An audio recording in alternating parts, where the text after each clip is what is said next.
Hello, welcome everyone to this broadcast, which is pretty mind-blowing to me that 22,000 of you have signed up from all over the world to take part in this. So it's my honor and privilege to be doing this.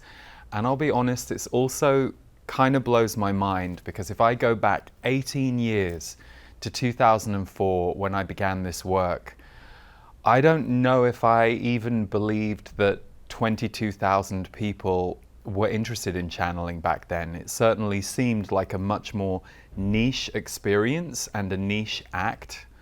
I'm a big advocate for channeling can hugely help your life, and for me personally, it massively shifted my personal growth journey.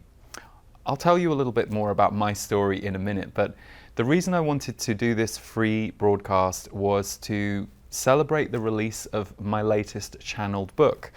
This just came out a couple of weeks ago, Conversations with the Z's. The Z's are my guides. I'll explain how they got that name. And it's book one, The Energetics of the New Human Soul. And it's a whole series. So this broadcast for me is to both celebrate the book that we've just done, and also I'm about to do Initiation, which is our second channeled mystery school. The last one that we did was last November. And so on October 26th, I will again be doing across 4 weeks, 4 live 90-minute channeled transmissions from my guides. And I'll be backing that up with videos in between to help those who participate integrate the material. So it's a little bit of a channeling celebration moment for me in my work and the team that I work with. Some of you will probably know me from the Energy Update. If you aren't that familiar with my work, you may have received my energy updates on a monthly basis. They're the free videos that I put out at the beginning of the month.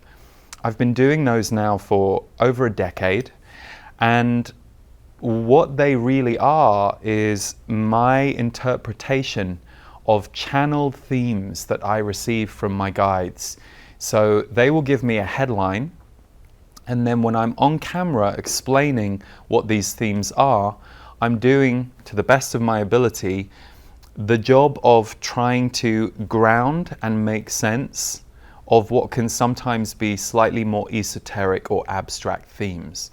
So if you've only experienced my energy updates before, which I know many of you will have, that comes through my channeling. Perhaps you're here because of something else I do, the music.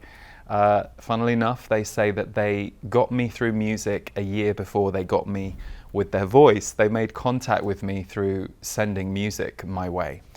And then of course there's the Impact the World podcast, where I speak to creatives, healers, entrepreneurs who are bringing their work to the world.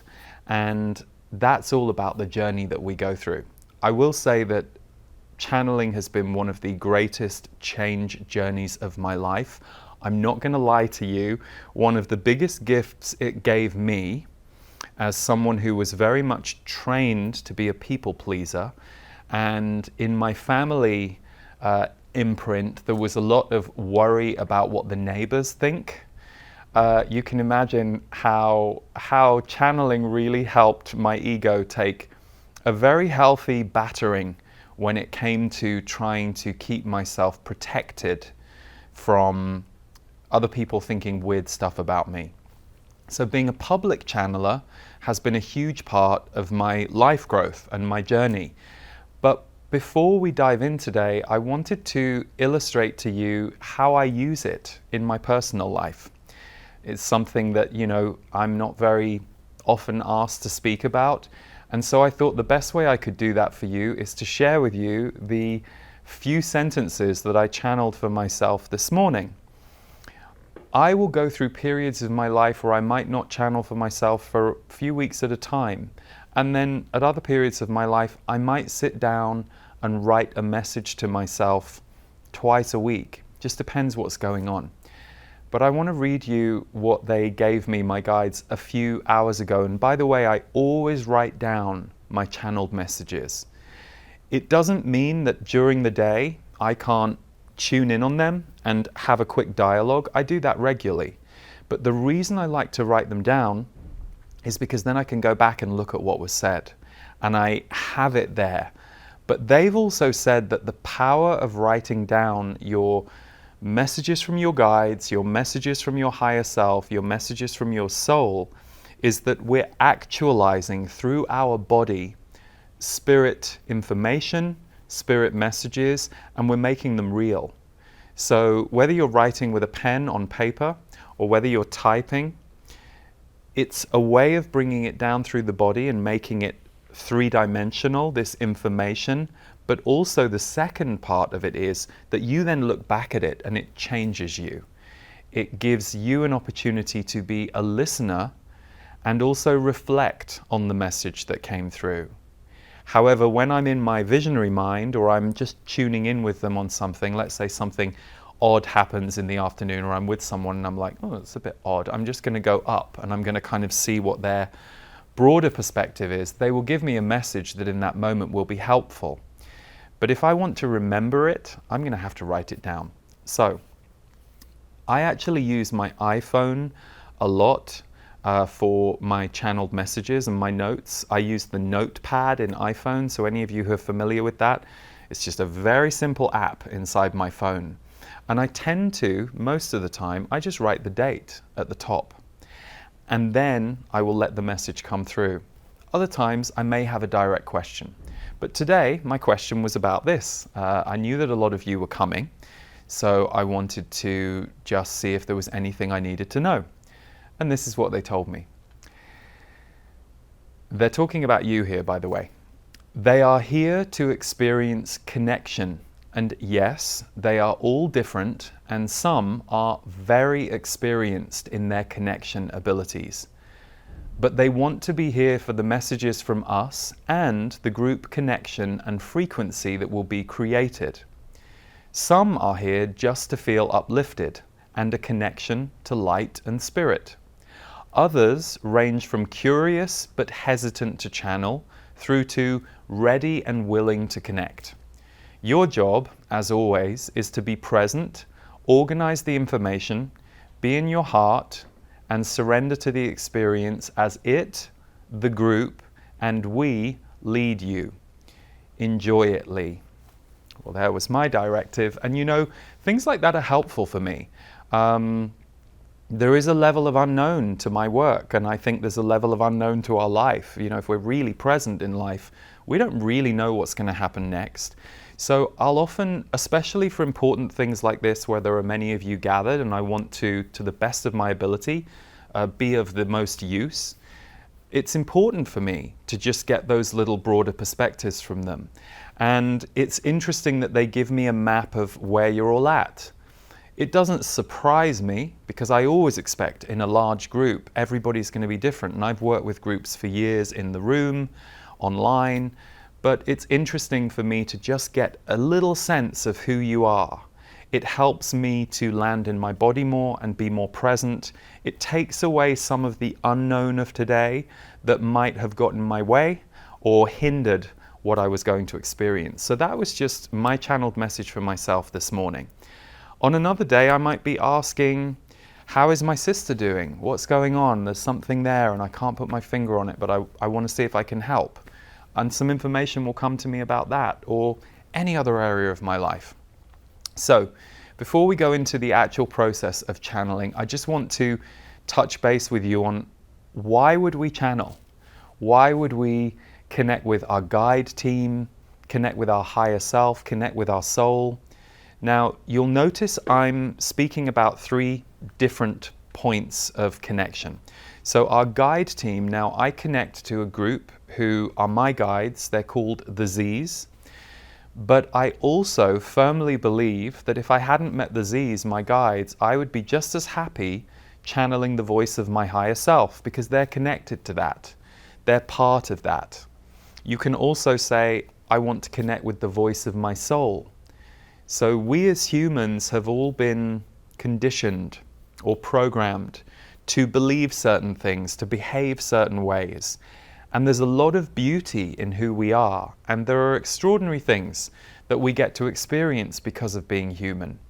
But as my guides will often say, there are also many limiting beliefs that we have been given, that we have been trained into. They say that we are here to unleash more of our soul self into the world, not just individually, but as a collective. But it starts with us. So, especially I think in times where it feels overwhelming what you're going through in life, or the outside world, like it has been lately, feels incredibly intense or challenging. The one thing we can influence and bring change to is this, and to start with this. So for me, the channeled messages that I go to, I do it to reset myself. I do it to bring balance to myself. I do it because I notice that I'm a little off, or I'm a little emotional, or I'm feeling out of balance. I also do it because it's incredibly helpful.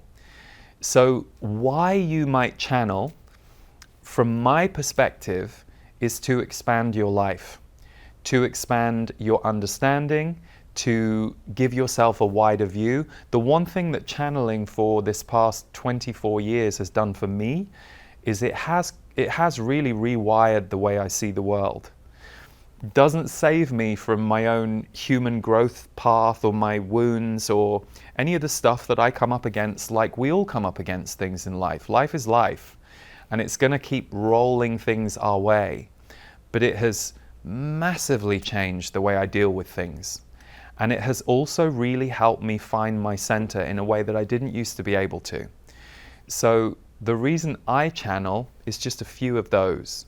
And obviously I've also ended up doing it for work, which even if I stop doing the channeling publicly for work, I will never ever stop doing it in my personal life. That's a primary relationship for me. And it's a private relationship. Okay, I just shared something with you, which is unusual, but that's to illustrate my point as to how simply I use it. I'm not always asking massive questions about the universe. In fact, the more I did that, the more I realized that what's beyond us is an extraordinary rabbit hole of more questions and more answers. And what I'm personally really interested in is, how does this help me show up in my life in a more present way, in a way that can be more loving, in a way that can be more open, in a way that can be more compassionate? And how does it help me deal with things that I'm going through, or help people in my life deal with things that I'm going through? Now that's my why. Your why might be completely different to that. You might not be interested in any of that, but you might say, well, I want to talk to my guides or my soul or my higher self because I want to kind of understand this universe a bit more. We're all very different, and I've met many channelers over the years, and we're all very different people. We channel in a very different way. We have different connections. But if I was starting today and I didn't have contact with my guides, and perhaps I look at some other people out there and I go, oh, well, you know, Wendy Kennedy's channeling the Pleiadians, and I don't know how to talk to the Pleiadians, and Esther Hicks is channeling Abraham, and I don't know. I wouldn't even worry about that, and I certainly wouldn't worry about trying to imitate someone else. I would simply recognize something I believe as a fundamental truth. We are spirit. We're born of spirit. We are spirit right now. It's just that the way that many of us were trained as human beings, we were asked to forget. We were asked to shut down from it. We were asked not to see it. In some cases, we had sometimes oppressive religion. And I don't want to say all religion is oppressive, because I have friends who love their religion and they use it to enhance their life and their faith. But there are some religions that we know, and we know they're out there, have oppressed our connection to spirit. They've said how we can connect to God or spirit and when. And it's just not my belief that someone else should be controlling our connection to spirit in that way, or giving us the rules. If you look at our planet and you look at nature and you look at the animal kingdom and you look at us as humans, it's pretty extraordinary. Sure, it's not all good, and certainly there are shadows and things that we can look at and talk about and get worried about, but the spirit of life is extraordinary. And if you've ever been with a dead body, you will know how extraordinary that revelation is. When the dead body is no longer animated by the soul or the spirit, they almost look like a different person.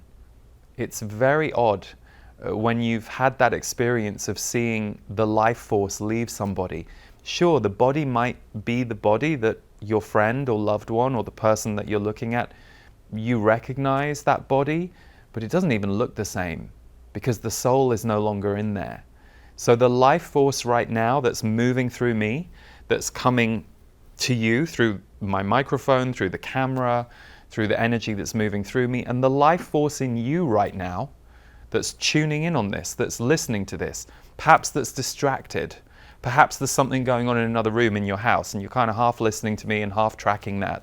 It's extraordinary that you have the choice to focus like that where you want, and that your senses and your mind and your heart are pulling you in all these directions. So, enough about how extraordinary spirit is and us as spiritual beings is. Why to channel and why in these times? I think that's a really obvious question. I think more and more people are feeling uncertain and unstable in the world that we live in as we know it. And so the potential opportunity here, and especially because consciousness is rising on the planet, it's something the Z's talk about all the time.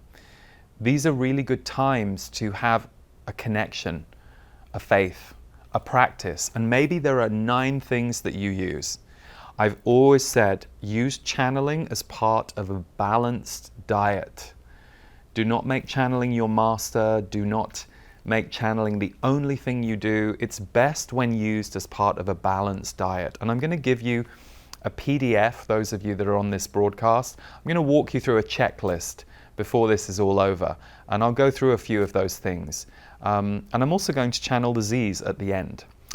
But for now, I'm going to move to give you a very quick story about what happened to me with channeling. Some of you who've been with me for many years, you know this story, but I'll keep it brief. So I was somebody who, like many of us who are sensitive or who have a developed intuition that we haven't yet understood, I had turned that into some quite destructive behaviors in my teenage years. For me, it was overeating, and I was taken to Weight Watchers age 10. And then I was in and out of diet clinics all through my teens. I was secretly eating sugar. My mother couldn't quite understand why these diets weren't working, because I would go away and privately binge. And of course, there are different ways any of us try and cope. That was mine in my teenage years. And of course, it didn't work. It gave me temporary relief in the moment. But then, of course, it's accompanied by guilt and weight gain and all kinds of issues. So I went through all of this, and it meant that by the time I got to my late teens, when I had also identified, I'm not heterosexual, and that's going to be a problem in this world, I was like a perfect storm for healing. I was ready, and I remember it was a year when I was 17, and I really went through one of the darkest periods of my life, one of the 2 darkest periods, and I didn't know if I wanted to carry on living. I really seriously considered ending my life. And I don't think I would have gone through with it, but I was really in that place where my back was against the wall and I couldn't find my way out. Now, those are just my details. That's what happened to me. That feels a very long time ago to me now, I'm grateful to say. But for many of us, it's often a healing crisis or a dark night of the soul that propels us into healing. And that's what I did. I found metaphysics. I loved tarot readers. I would go for tarot readings and something would feel real to me about it. It was an energy in the room that I'd never felt before. So gradually I started to reclaim my intuition. I would play with tarot cards with friends, and I didn't know anything about what the cards meant. I still don't. And I still enjoy tarot readings. I have a very good friend who's a wonderful tarot reader, and I still like to go to her a couple times a year, because I enjoy being on the receiving end of spiritual information as well as being the deliverer for others. But I had this intuition that was coming online, and I was beginning to find the right people, the right classes, the right books that could help me explore it. So flash forward 6 years. I've gone through all kinds of personal growth. I've gone to shamanic workshops. I've read loads of books. I've done all this stuff. I'd heard about channeling, but I was, a little skeptical. It wasn't that I was skeptical that people could do it. It just wasn't my favorite. I much preferred a tarot reader or someone who was great at leading personal growth seminars. That was my jam. The channeling thing felt a bit weird to me, if I'm honest. I was taken to see a channeler, and I remember he kept his eyes closed the whole time and put on a slightly funny voice. And when I left, I remember saying to my friend, who had very sweetly taken me, I said, well, it was really good information, but why did he have to close his eyes and put on a weird voice? And why couldn't he have just said that to me? I didn't understand. Some part of me clearly thought he was performing a trick. So I have a lot of patience now when people think that of me. I'm like, I get it. I understand. It's okay.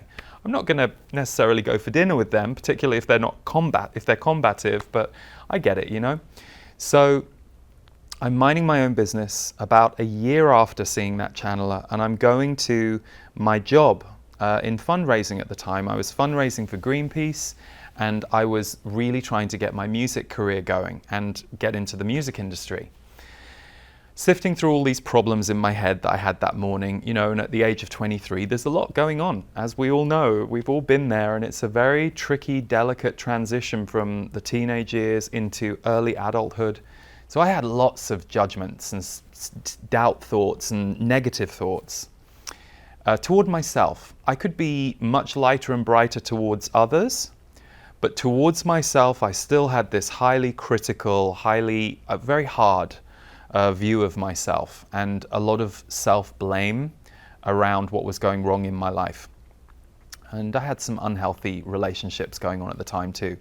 So anyway, a bit of a perfect storm, but lo and behold, that morning on the London Underground, the subway train, I'm having this thought about this relationship I was in at the time and why he was wrong and I was right. And they basically said, yeah, that's a very interesting thought, but you're wrong. This voice from up here. So it was one of my rare moments of not just attacking myself, but blaming someone else or believing I was right and they were wrong because I was wounded about what had happened. That's a very interesting thought, but you're wrong. Clear as day, above the left-hand side of my head. By the way, we're all different. That's how I position them. That's how they position to me. Still to this day, that's if I'm talking to them, they're here. But we're all different. Some people, it's more abstract than that. The positions move. At first, I thought, is this multiple personality disorder? Or at the time, it was known as schizophrenia. So I thought, is that what this is? Because this voice is so clear. And it kept talking to me. I would kind of be, having these conversations and I'd hear these answers. But I knew enough to ask the question, are you my guide? And what I heard was, we are your guides. And we've been with you since childhood, but you haven't heard us since you were 6. And I was like, well, I don't remember hearing you before I was 6 either, but anyway. And basically they explained that we're a group of 88 beings and we are connected to Source. Some of us have been connected to you. Now, bear in mind, I didn't learn all of this in that moment. I would go home and write all of these questions and write down the answers. So over a period of weeks, when I realized, okay, well, if this is a multiple personality disorder, it's really helpful because they know things about my life, people in my life. They give me information that not only makes sense. So for example, they would say, your sister's in a really tough spot right now. You need to look out for her. And I'd be thinking, huh? And then I'd see my sister the next day and I'd notice something in her that I maybe wouldn't have put my finger on before or I would have dismissed. But because they would make me aware of certain things, particularly back at the beginning, a lot of what they were doing was bringing my awareness to things that I perhaps hadn't allowed myself to fully trust. So this went on for me for months, and after a period of time, I started giving messages to friends, and I would end up doing my day job and then coming home from my day job and being on the phone with people for hours. Usually a couple of friends a night, 60 to 90 minutes, kind of in the role of counselor. Not necessarily the most healthy role to stay in all your life, and I definitely at a certain point had to look at that in myself, and I had to recognize, okay, well, I clearly have a natural ability here, but I don't want to fix myself in that role in all my relationships, particularly not some of the ones that seem to only want me for that role. That's not going to be very healthy and balanced. That came later. But the reason I share that with you is probably many of you watching or listening to this, you probably are the camp counselor for people. You probably are the one who might be the person that people confide in. Perhaps you know more secrets of your family and friends than you perhaps even want to. And of course, the way you change that role that you're in, or recreate that role so that it's less overwhelming for you or burdensome for you, is up to you. But there's a truth in that role that you're holding. They feel with you there is a space that they can connect into or lean into. Or you're very good at intuitive messages. Who knows? Because we're all different. I know some intuitives who, they're really good with intuitive information. They're not really wanting to hold space for people. And then on the flip side, there are those healers who are amazing at holding space, but don't necessarily get messages for others. And then there are all other shades in between. So basically, the reason I'm sharing this with many of you is your relationship with your guides can be completely personal and just for you. For me, having a private access to my higher self, to my soul, it brought back a balance that was missing in all my relationships. And sure, it took time, because I was definitely in some enmeshed relationships and some not very healthy dynamics. I was, like we all are, I was working some things through my system by playing it out in the world with other people. But what they kept doing for me, my guides, was bringing me back to who I am, how am I seeing things, and a spiritual connection would always come over me. So I shared with you earlier that they would say things like, oh, look out for your sister right now. Two things would happen for me when they would give me information that felt true. Firstly, my mind would go, oh, I hadn't seen it like that. So my mind would expand, but more importantly, my energy field in my body would expand. So on that first day on the subway, I'm kind of like, sure, I'm right about something, and them telling me what they told me, I felt safe. They felt like home. I didn't feel judged. They weren't trying to shame me, but they were gently just going, no, there's something bigger here. Do you want to see it? And in giving me that invitation, once my mind saw it, my energy field, which if you could represent it physically was probably a bit like this that day, kind of started to go like this. And everything started to open out. And I felt this sense of lightness and relief that I had not felt when I was just in my human stuff. Because at the time I didn't have a connection practice. I didn't have a place or a space I would go to. Some people have it through yoga or some other practice that really works for them, really lights them up. Maybe for you it's dancing, maybe for you it's singing, maybe for you it's being in a group of sports people, all on a team sport.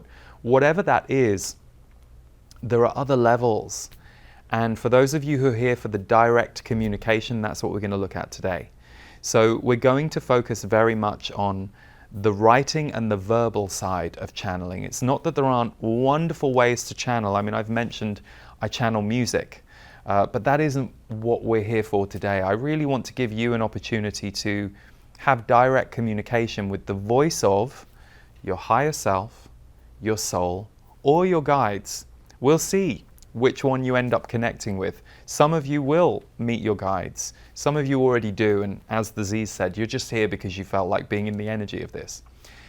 I will tell you one other thing. Crystals. So I was probably a crystal, well, no, I definitely was.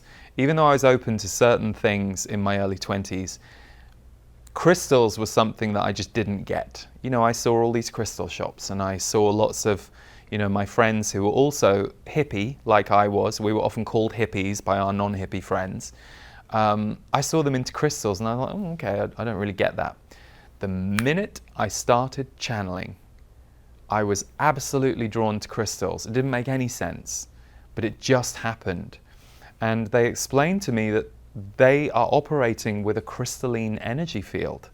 And so crystals are an incredible earthbound support source that we can connect to, that can help amplify our energy or ground our energy. So again, sharing some personal stuff here. This is my first ever crystal that I bought. And I bought this about 3 or 4 months after I began channeling. It's a labradorite. And I got this in Ravenna in Italy when I was visiting a sweet friend who lived there. And this I have held through, I don't know, my first 5,000 private sessions and all of the group work I did for the first decade. Now I have a whole load of crystals, so I pick and choose depending on what frequency I need. And there are times I've channeled without crystals too. But most of the time I like to have this in my hand. It's a grounding connection for me when I channel. So crystals are one of my tools. And when we come to the channeling checklist in some minutes from now, we're going to talk about possible tools that you can use to enhance your practice. So a couple of other things I'm going to say before we go to the checklist and you get to try this yourself. Is it journaling or channeling, and does it matter? Is it journaling or channeling, and does it matter? I don't think it matters. If you have been journaling for years, and I've met this, I did private sessions for 15 years until 2019. I saw a lot of people from around the world, and a lot of people would come to me for channeling help or to learn to channel, and occasionally we'd start doing it and the person would go, "Oh, I think I've been channeling for years. I just thought I was journaling." Well, it doesn't really matter whether you see it as journaling or channeling, or I recently, just in the last 3 years, I heard about morning pages through Julia Cameron and The Artist's Way, which of course has been out there for a long time, but it wasn't something that came onto my radar until a few years ago. And I think that act of going through the morning pages where you let words fall onto the page in the morning, it slanted a little more towards creativity. But creativity and spirituality are that far apart. They are intertwined. So, as someone who is both, I've lived a spiritual life and I've lived a very creative life, they are the same energy force. So you may have been already channeling, but one thing that I would like to clarify to you, the biggest objection I've ever heard about channeling and about people who are beginning to channel, people love to say this to me, especially after they've done it or even before. How do I know I'm not making this up? How do I know I'm not making this up? And my answer is the same every time. You are. Now, if you interpret what I just said one way, you could go, "Oh, you're making it up? You mean you're faking the information?" No, I mean, as a human being, if I channel for myself or if I channel for a group, I am involved. I'm not struck by lightning and knocked unconscious and something comes through me that's holier than thou. I'm a human being, but I'm also a spiritual being, just like you are. So I am co-creative in the act of channeling. Now, to do my job correctly, I have to surrender my mind and my vocabulary in a way that I don't in any other area of my life. That's not true. Maybe when I'm exercising, being vigorous or creative, there's a certain release that you have to do over that hold. But I'm certainly not going to get any of my admin or organization done when I'm channeling. My channeling might give me a good map for that, but that's a very different part of the brain. But my point is, you are making it up because you're making it happen. The Z's haven't taken my body hostage and decided to send these messages out around the world this past 18 years. I've agreed. And we have an agreement that the day I want to stop doing it publicly, I will. And many times along the way, I seriously thought I was going to stop, and I didn't. But my point to you is, you are making it up in that you are allowing it to happen.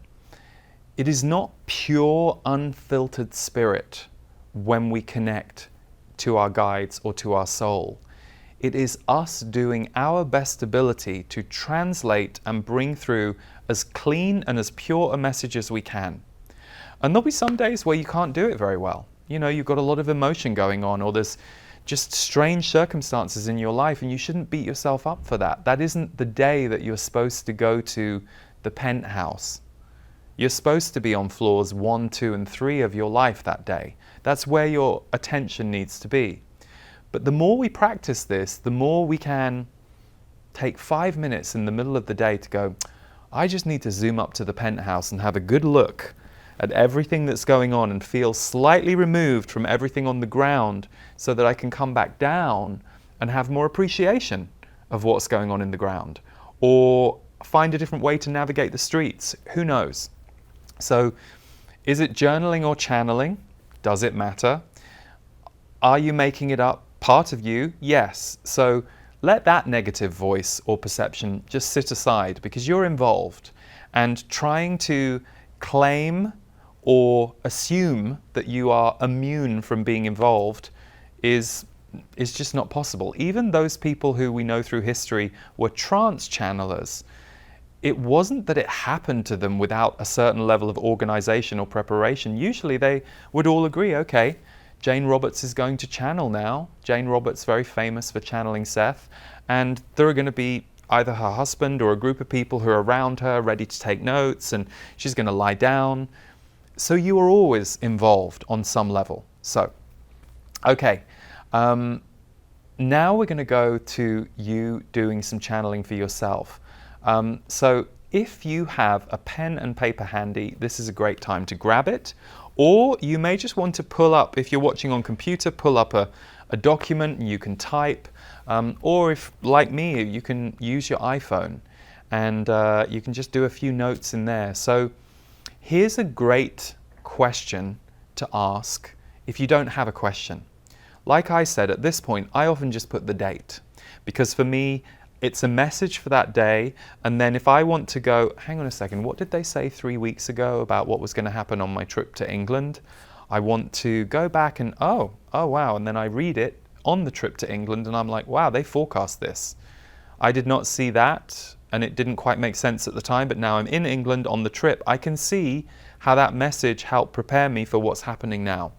So I just put the date, but for you, especially at the beginning, my favorite line to give people is, what does my soul want to tell me today? What does my soul want to tell me today? And the reason I use the word soul is then you don't start worrying about whether or not you're actually connecting with your guides or some other beings. You're basically just asking to go a little above and outside your body and your normal point of focus. You're asking for something bigger to come in. And by all means, change that sentence. You know, we're in charge of what we need. So you may have a different sentence. It might be, what does my higher self want to tell me today? What do my guides want to tell me today? What do I most need to know? Whatever works for you, but if in doubt, what does my soul want to tell me today? So write that at the top of your paper or the top of your document, and we're just going to take about 2 minutes in silence for you to write for yourself. So what does my soul want to tell me today?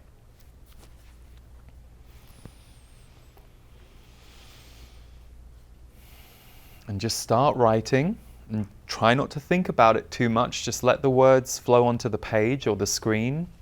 And equally, don't stress if nothing's coming. You might just get a few words. You might get lots of sentences.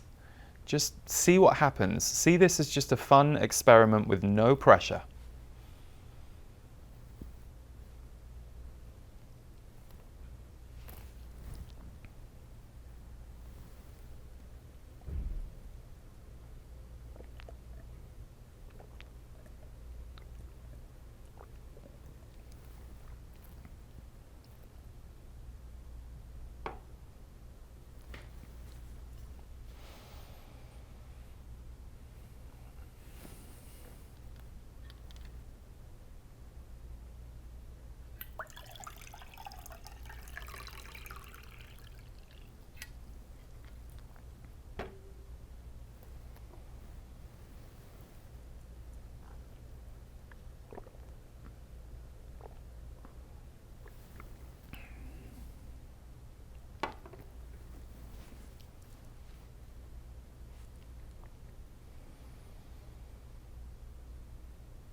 We'll take about another 30 seconds.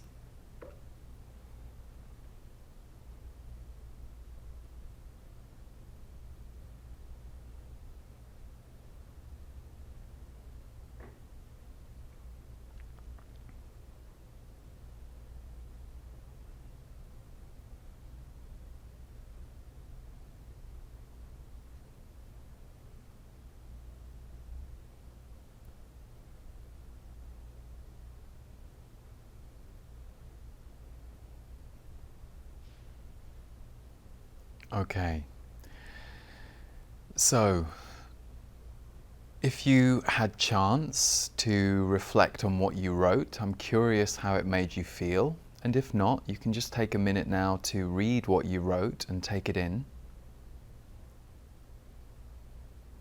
And again, if your mind was distracted or you're feeling a bit frustrated, right? Oh, I didn't write anything, or I wrote 3 words. Don't worry about it. There are different conditions that support us in channeling, and I'm going to take you through a few of those in a moment. And you can always try again. But what I'm going to share with you now is my experience of leading this in rooms, because obviously I can intuitively feel you all. That's how I do my work on camera, when I'm teaching intuitively. But I can't see you and I can't hear from you right now. But when I've done this in rooms of people, a couple of things have happened. When I announce that this is what we're going to do, and this is true of the smaller rooms that I used to do this in with 30 to 50 people, and then 300, 500 people, there's like a horror that goes through some people's minds, because many of them maybe thought they were there just for me to do the channeling or whatever it is. You see some people go, oh, I didn't know I was going to have to channel, uh-oh.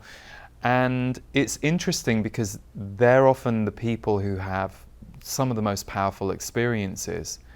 I have never yet been in a room, I'm just trying to think if there was ever a time. I think once one woman that was in a room said she couldn't write anything, but she actually felt very peaceful, and so she just interpreted that as enough. But I've never known people not be able to do this in a way that surprises them, because I think many people think they won't be able to. And I'm a firm believer in all of us can. We just need to be able to set our intention to do it, put some energy around doing it, create an environment both outside and inside our own mind that will allow it to happen. So one of the things that I have most noticed with people who are channeling at the beginning is they're quite overwhelmed or emotional with what comes through. And the Z's explained this many years ago in a way that helped me understand what was going on. I had one client, brilliant businesswoman, and really fun, super, super smart person. She came to me for help with her business, but also some of her personal relationships. And one thing that was coming up for her was she was a little defended in her emotional relationships. It was a pattern that kept repeating, and it was something she really wanted to crack. And it was something that stemmed from childhood for her. So when she decided she wanted to channel as part of our work together, I remember setting her the homework that she should channel for herself every other day, at least every other day. And in the same way I just said to you, 5 minutes, sit down, what does my soul want to tell me today? Start writing. When she came back after the first week, I said, well, how did it go? And she went, oh, it was okay. I mean, it wasn't very useful. And I went, okay. So did you manage to do it? And she went, yeah. She said, I did it 4 days actually in the week, and I was able to write stuff. It was, anything from a few lines to a paragraph or sometimes more. And I went, okay. And I said, well, why wasn't it useful? And she went, because they just told me how nice I was and how much love was in me, and how it just wasn't very practical. And I went, okay. And I said to her, I said, how often do you speak to yourself in your own mind in such a loving way? And she went, well, I don't. So what was happening for her, and this happens for most of us, it happened for me too on some level, but I think it's quite common. we have to calibrate to their frequency. And their frequency is one of more oneness and love and compassion than we are used to.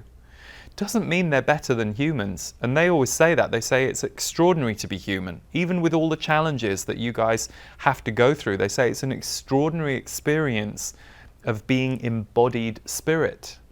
So they don't say that they're superior to us either. We'll get to that in a minute, because that's very important. But there is this initiation that we go through with their energy. And it takes time to get used to letting that come through your body and sit in your mind and rearrange who you are. It opens your heart. It can be emotion inducing. That's why many people cry when they first write these messages and then they read them back. It bursts something open in us. And the repetition of it over time will just compound. It will make us more used to that frequency. Doesn't mean we won't lose it from time to time, or some days feel like you're regressing, but overall what they're actually doing is reminding you of the signature of oneness, connectedness, compassion, that is the truth for them in their realm. And we as humans left that realm and individuated. And we need to individuate to be able to create a consciousness shift here on the planet, and also to have the experience we're here to have. That can't be bypassed, and nor should it. Even if you are someone who is here to work for the planet or for change, and that's your mission, nobody is here without a personal mission too. That's something they've explained to me. So my lovely client, when she understood this, she suddenly relaxed into it, and I saw incredible changes in her, not because of me, but because of what she was doing over the weeks. She was spending the time writing these messages, and she started to soften and open. And a couple of years later I heard from her, and she was in a good relationship, and she just had been able to, I would say, open up some of the defenses around her heart, which we all have at different times for different reasons. So it was wonderful. Now, one thing to really walk you through, I have a little channeling checklist, and it's only 4 points because I didn't, I knew that we had about an hour or just over today. I didn't want to overwhelm you, but a couple of things that I have witnessed that I think are very important, having spent 18 years working in this field and, more than that, channeling myself. This is really important, and I've seen many, many people fall at the first, second, or third hurdle with channeling because of this. So, and this is going to be on a PDF for you, by the way. If you're watching the broadcast live, we'll get that to you afterwards. And if you're watching it in the future, we'll make sure there's a link for you to download this. So remember, your guides are not in charge of you. They are not in charge of you. They are your guides, not controllers who get to run your life. Be mindful of the temptation to give your power away to your guides, or discount your own feelings or senses when acting on their information. Now, this can often stem from a similar pattern of giving power away in relationships and the societal religious imprint of spirit being separate or superior to us. I've seen some really heartbreaking things happen to people, not people that I was working with, because I was always very clear about that boundary, and myself and my guides from the word go, they made that really clear to me. It's why I was able to trust them. They weren't trying to get control over me or manipulate me, and they always said, it's your choice, and I believe that, and I know that in my being. But I've seen other people turn to divination or channeling or tarot cards, or they let it run their life because they're either so unhappy in their existing life, or they're so disconnected from what they need in their life to really thrive, that they hand it over to spirit, and they start going, well, my guides told me I have to do this. And I would say, well, you look really scared of doing that, so are you going to do, well, they've told me I've got to. And I'd be like, oh, no, that's not how it works. If you're really scared, you don't do it. If you're a little hesitant or you're nervous, sure, push the envelope a little bit and see if you can walk a bit closer to it and see if that feeling changes. But if you are feeling embodied fear about something your guides have told you to do, that's a deal breaker for me. No. if you are willing to have a relationship with your guides and a relationship with yourself, and you recognize it's a two-way street, it's a marriage. Sure, there's going to be some compromise sometimes, but it should never be at the expense of your own sovereignty or at the expense of your own ability to process or act on what you're being asked to do. So, I've seen this show up a lot with people who've either got abusive relationships in their life, boundary issues, that there can be boundary issues with our guides too, and it's all open to interpretation. It's interesting how with channeled words, you have to really be good at recognizing how you react as well. We'll come to that in a second when we talk about studying our channeling. So, my next point on the channeling checklist is only act on spiritual guidance when you feel ready and supported in yourself and your life to do so. Sometimes we aren't ready to make a change that is suggested or to see things a certain way that is suggested to us. The power of channeling lies in the way it asks you to widen your perspective and your senses, but it does not replace grounded reality, and nor should it. So those of us with escapist tendencies, and I had to look at that in myself too, because as a child I was trying to escape. Are we trying to escape Earth, or are we trying to return home to Spirit while on Earth? There's a difference. We can escape Earth and our body and our life and try and run off into Spirit, but Spirit will always, always put you back down on Earth. It's why many of us go through very high periods in our life, or ascension or awakening periods, and then all of a sudden you come back down, and sometimes you can think, oh my God, I was so much higher and lighter in that 3 months where I was experiencing this expansion. Yeah, but now you get to put all that into your body and reconfigure it. And it might take a few months, but you'll get there. And what you'll actually be doing is lightening this part of you. So, third, very important, is your channeling helping your life? Is your channeling helping your life? Super important question to ask and to be honest with yourself about. Is it bringing you balance, well-being, helpful information? In my case, and most people I know, yeah. If so, proceed happily. If it isn't, or it feels overwhelming, take a break from it. It can sometimes move a lot of energy in and for us, and there are periods where you will need to integrate the information. I mean, I've had some people I've known over the years, not known well, but like known them on the periphery.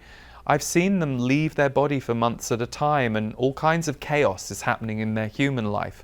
And they put it down to, well, it's meant to happen because my spirit's telling me that. And there's always going to be a point where human reality will catch up with you. So this is why I'm a big proponent of being the humanity and being spirit at the same time. I like both. I like the bridge between the two, the dance between the two. And last one, and this is an important one, and again, this is very rare. This happens to a very small number of people from what I've seen, but it's important to check. Do your voices, the channeled voices, the guides, the soul, seem negative or unkind? This happens for some, although it is very rare. It can happen when existing mental imbalances are at work. So if you have certain chemistry issues that you already know, it's very important to proceed carefully with channeling or anything like this that is you outreaching. Or if you have a trauma history, if you have had a very traumatic life and that's impacting you, that can sometimes get in the way and interfere with you being able to connect to a higher source, a source that's coming from a place of love and purity. But also, and this is important to check too, it can also be a mirror of repetitive, unhealthy relationship dynamics. So for example, if you're someone who's prone to controlling relationships, is your channeling the liberation of that controlling relationship, or is your channeling mirroring that and bossing you around, or the way you're interpreting the words is that you have to do what you're supposed to do because of what they told you? So if this happens for you, do not continue with channeling, but do seek help with therapists, healers, and anyone else who is skilled with that kind of occurrence. That's not my wheelhouse, that's not where the area of my work has been, but I know of a few people who've had that come up over the years, and they have, through checking with their local community, through finding people who might know of someone who's dealt with this before, and often a really good therapist who is holistically minded or spiritually minded can be excellent at working with those kinds of dynamics. Okay, so before we go to the Z's for a little channeled message, I wanted to give you just a quick template of channeling steps. So if you're preparing yourself for channeling steps, now I.T.E.P.S, I.T.E.P.S is what came out of me for this.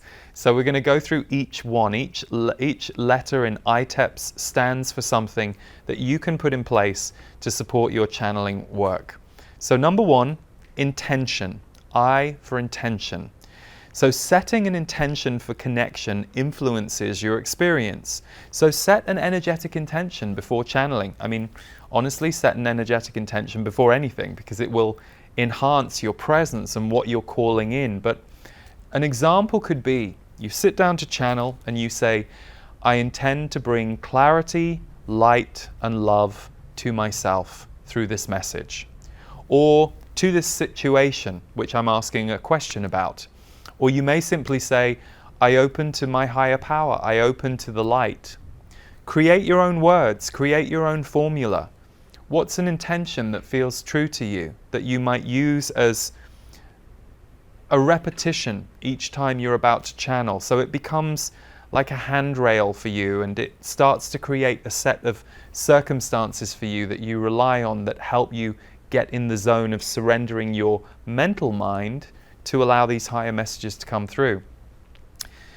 You can also create the intention by asking a question. So I gave you one earlier, but I've put on the sheet here, what does my soul or my higher self or my guide team want to tell me today? So that's its own kind of intention. The question you ask, the way you set it up. Number two is T for tools. So we have intention. Now we come to tools. Use tools to help you connect. So crystals is one of the tools that I've told you is one of my things, but it can also be movements. You know, you might do 5 minutes of Qigong or Tai Chi, or you might dance around the house to dispel some of the mental or emotional energy that you feel like you're carrying, to just kind of empty yourself out. You might put on beautiful music. You know, I love Deva Premal and Miten and their music. There are many other artists I will use before I do a channeled event. I will put their music on in the room that I'm in to really start to calibrate the vibration of the room, so that it's easier for me to move into that wider vibration for a group. So music is a tool. Certain drinks, you know, there was a period for years where I would drink coconut water right before, because it has a lot of electrolytes.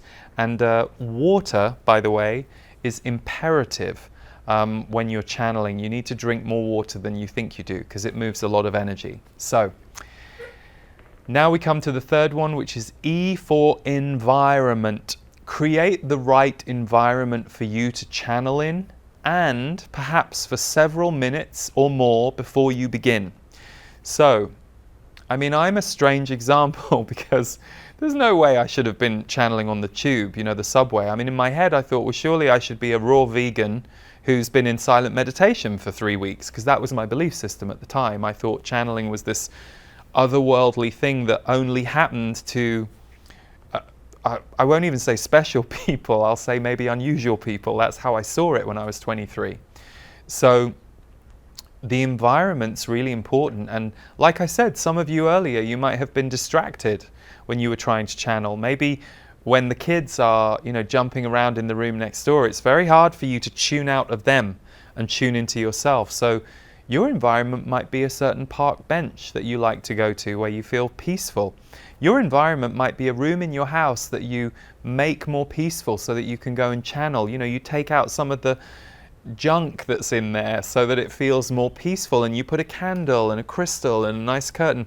You create an environment that's going to be conducive to you bringing these higher frequencies through. And that can also be important right before you channel too. Like I said, I like to set the music, and I like to go internal and be quiet for a little while before I start when doing it for people.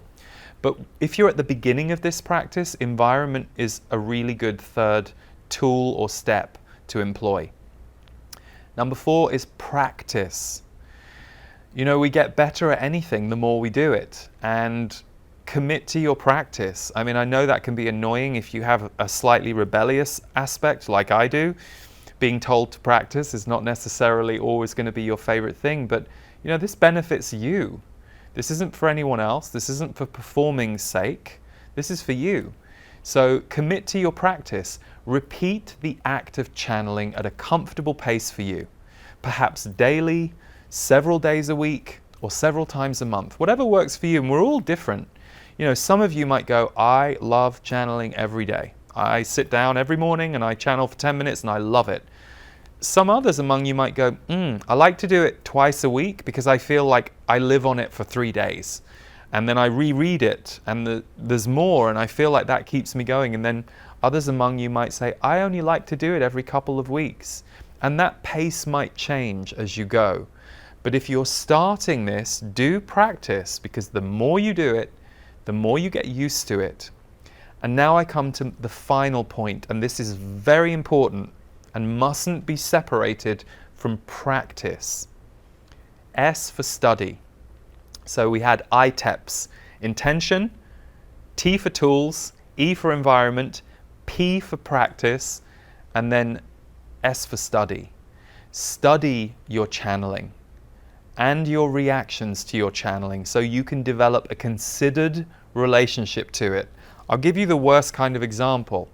I'll go back to what I just said. Oh my God, my guide said I need to do this, so I'm going to do this. Okay, you're going to do it. You look a little anxious to me, so I personally wouldn't advise doing anything from that state, but if you're determined, and if that's how you're wired and no one can reason with you, go ahead and do it, but then study the effect. Don't just do channeling like it's an act of doing without engaging with it as an act of observation. So reflect on what you just did. Go, oh, I'm now just going to look back on my channeled messages from the last few weeks, and I'm going to look back on how I interpreted them and what I did, and I'm going to see that a certain level of chaos went on in my life. So am I misinterpreting the messages, or am I not connecting to the right source? Study it so you can problem solve it. This is why writing it down is so important. You get to keep these notes and go back and reflect. So intention, tools, environment, practice, study. Take time to zoom out and look at how healthy or helpful this is.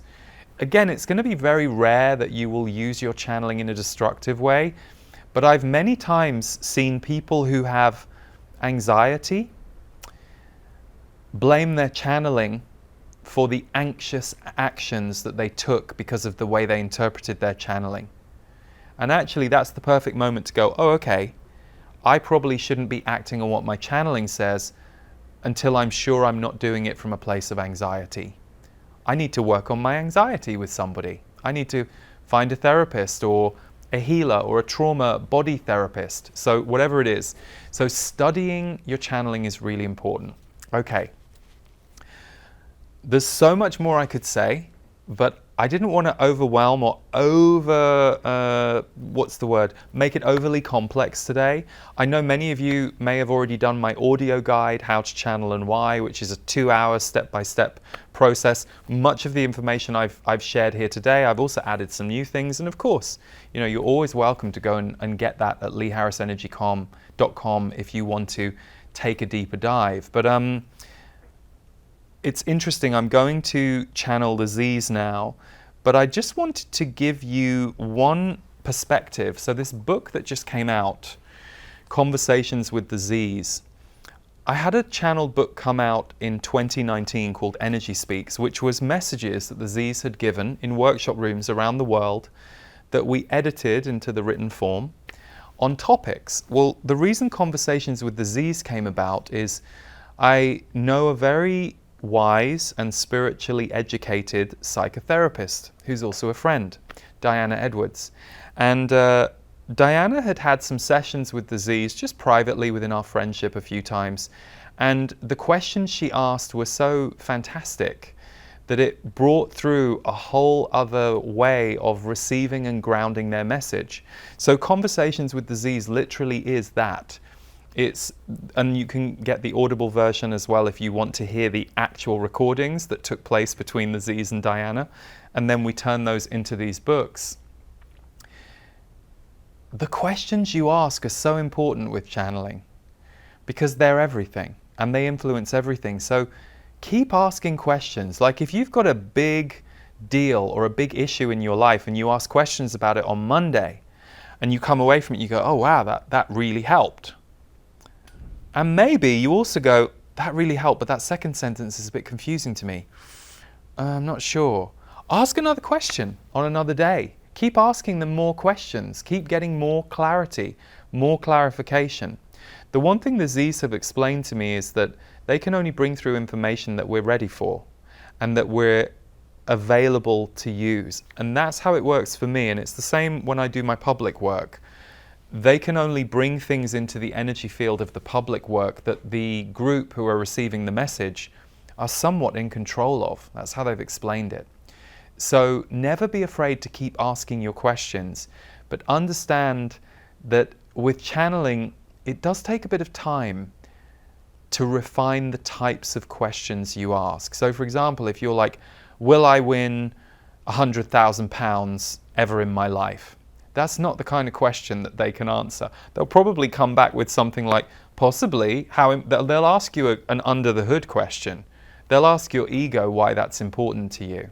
And they'll instead say, rather than waiting to win £100,000, is it important for you to manifest this money? How does it serve your mission, your purpose, your way of life? Okay, let's look at that. So they're not there for fortune telling. They're there for evolution. And they're there for the evolution of your consciousness and our consciousness. And with that, I will turn it over to the Z's and we'll see what they have to say.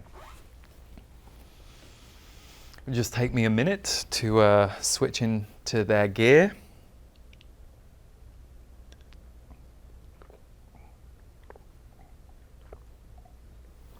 And I hope you've been able to keep up with my speed.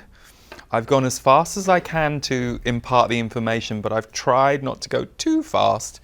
But I knew I only had you for a certain amount of time today, and I would rather give you too much that you can then go back and sift through than too little.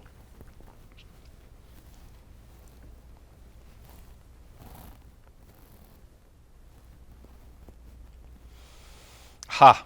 Good. Wise souls who are becoming more wise by the day. And we do not mean wisdom in the sense of human knowledge or information. No, we mean the wisdom of the spiritual beings that you are. You in this group have a very particular purpose. Although there are a few of you here who are not, we will say, in that group. You are here for curiosity reasons, or for, shall we say, some of you, a very small number of you are here to fight what is going on this broadcast, or to fight Lee and Lee's energy. But again, just a handful of you, and that is your path. We would say to you, fighting is not as interesting as opening to something that will serve you. And the fact that you are still here at this point in the broadcast tells us that you are actually fighting your own connection to spirit through pretending to fight us or Lee. So that's something for you to be aware of. All of you in this group, with the exception of those few that we just mentioned, are here for what we would call spiritual purpose on earth. You are here to reclaim, remember, and re-embody your spiritual selves. Not just for you, even though many of you are undergoing huge healings of your ancestral line, of your early childhood, by opening to spirit. It is taking layers of density and wounding and moments and times in your life where you have had to compress who you are, put yourself into a tight little bundle so that you don't offend or upset others, or to try and manipulate life so that you can get through it unscathed or safely. Many of you have to suppress yourselves quite wisely for long periods in your life. So don't beat yourself up for recognizing that you have been suppressed. Everyone on Earth in human form is either undergoing some level of suppression right now or has brought themselves through enormous suppression. The suppression is collective. It is not individual. You're focused on you, perhaps. You're worried about why you can't find your voice or why you won't speak your truth, or perhaps the opposite.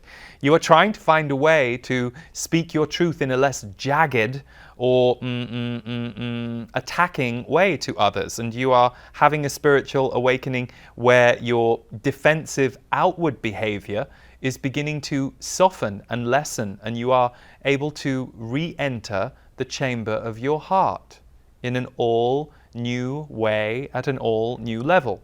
So we have said this many times in our transmissions over the years with Lee. Heart frequency is the currency of the future. Where you are going on this planet, the heart will be everything. Now, some of you may find this laughable because you are so fixated on what you see playing out today in your world in 2022 that heart does not seem that it is there. And yet, of course, that is an illusion, because many of you are distressed about some of the things that you are seeing taking place on the planet. Why? Because they do not come from the heart. They come from the human fear template, or the human template of war, which is not just about, we will say, war that exists on a planetary level where countries fight each other. It is very individualistic, this energy. So, for example, when you are judging, attacking, criticizing another being, you are in that same energy of war. You are just playing it out on a smaller level. And when you are doing all of that to yourself, you are in the energy of war against yourself. It is not your fault. It is an energy template you were born into, but it is also an energy template that you are ready to let go of. So many of you in this group are here as stewards of the heart and the energy of spirit and consciousness that wants to move into humanity at a deeper level. So some of the most powerful among you in this group, you do not have what we would call public roles, or what you might term a leadership role, or a position that affects many, at least so you think. But in fact, you are altering the hearts of those around you on a daily basis simply by being present in yours and holding a broad consciousness. People feel your energy field when they come into your orbit. That is why you like certain people. That is why you are often struck by the one who can hold a broad perspective, the one who can hold a certain level of calm or space when you are around them. You are all intermingling with each other all of the time. Chemistry works because of the way that you fit with each other. So, for example, there is a beautiful chemical reaction and sponsorship between someone on the planet who is a go-getter, is someone who is what some of you might call type A, not in a judgmental way. They are simply the type to constantly be doing things and getting things done. And then they can find a beautiful chemical blend with one who is more present to observe and be still and gently and slowly respond. So you are always finding these chemistry matches with each other. You are often sponsoring growth in each other through holding skills or values for the other person in the chemistry mix. Sometimes you are holding it for the world. And so you don't realize that your only job on this planet, it is not to save the planet. It is not to single-handedly raise consciousness. It is to allow yourself to become the fullest soul-based human that you can become. And that energy will emanate from you into all who meet you, even when you are having your, what we will call, crabbiest or most shut down days. You will be available to shift the energy in a room just because your energy field has practiced space, heart, presence. That is why you connect with your guides. That is why you work with your guides. Not because your guides are better than you, as Lee quite so rightly said, but simply because we are in a realm that is unencumbered by human gravity. So from your perspective, we seem very spacious. Now, from our perspective, you look very spacious. Even with the gravity that you have to navigate and some of the restrictions that you have upon you as humans that are not natural to the soul, your lives look spacious to us because of the kaleidoscope of experience that you get to go through in the body. So the chemistry fit between you and your guides is a pertinent one. It is you reconnecting to the bridge of spirit. It is you reconnecting to a part of you that you know is home, but that ever since you were a few years old on this planet, and for some of you later in years, if spirit was encouraged in your childhood, it is a connection you remember, that you were full of, that you were free within, that was available to you. It was a life force that has a magnetic power. That is what many of you are doing right now with your own connection to spirit. You are learning how to once more become magnetic, and that is a beautiful thing. And connecting with your guides, connecting with your soul, connecting with your higher self, it opens you out. And when you open out, you become more than your smallest self or your smallest belief about yourself. And in that moment, in that act of opening beyond your smallest aspects, they get to heal. They get to gently burn while you expand yourself. They get to gently release. They see that they are no longer the tight outfit that can hold you in place, for you have remembered your spiritual self and your broadest energy field, and you are now transmitting that not only into your life, but to all others who know, experience, come to be in your presence. And let us be clear, this is not your job. You are not doing this for others, and if you find yourself thinking you are, stop it. Do it for yourself first, and you will naturally want to share this energy field. Why? Because your spiritual home is oneness and connection. So you are never miserly. You are never, we will say, withholding when you return to that frequency. That is a human construct based in scarcity, based in competition. Human constructs, not constructs of the soul. So, as these soul imprints of scarcity leave you, and for some of you, as you learn to surrender this part of you that thinks you need to save the world in order for you to be happy to live in it, we will say, save yourself so that you are happy to live in you.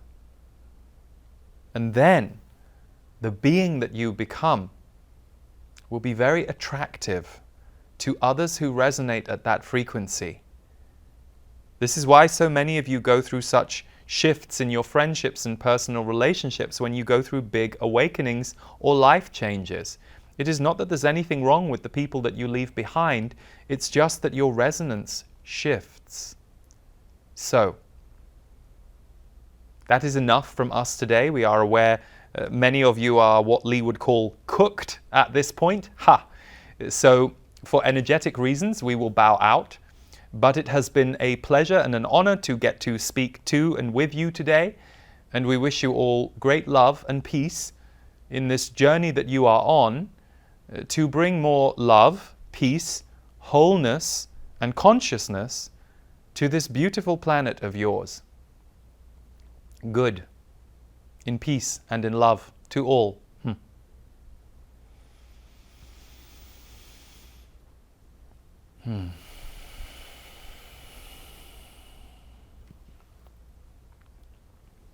Okay. Thank you, everyone. We went a little longer than I'd planned, but hey, that's normal. Linear time disappears with these kinds of things. So thank you for tuning in.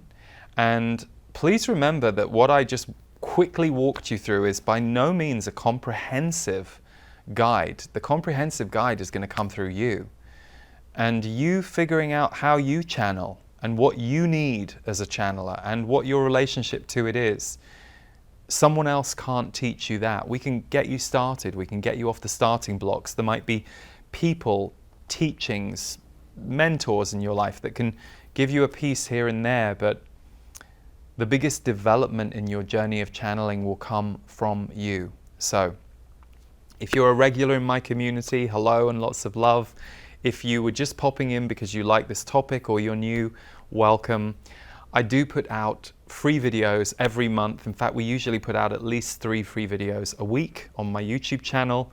You can find it on YouTube at Lee Harris Energy. Please do subscribe if you enjoy our content. It helps us make sure we reach you with it.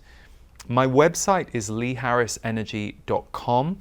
And for those of you who are interested in going deeper with my guides, the Z's, as I said, we will be starting initiation on October 26th. It's a channeled mystery school, and it will be about 10 hours of content over 4 weeks that you will have lifetime access to.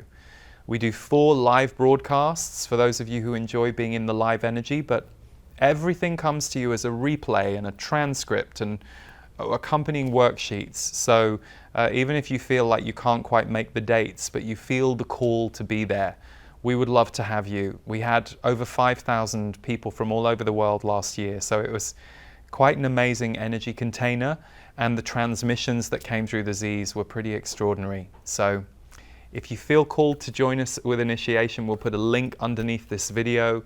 The book Conversations with the Z's and the Audible version is out now. You can get it at Amazon.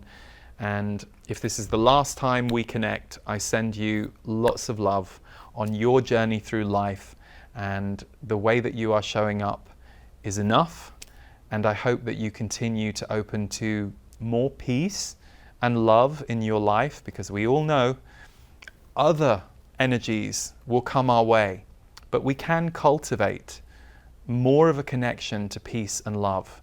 And I hope that for you, cultivating a practice of connection with your guides can be a huge part of that, just as it has been for me. Lots of love, everyone. Take good care.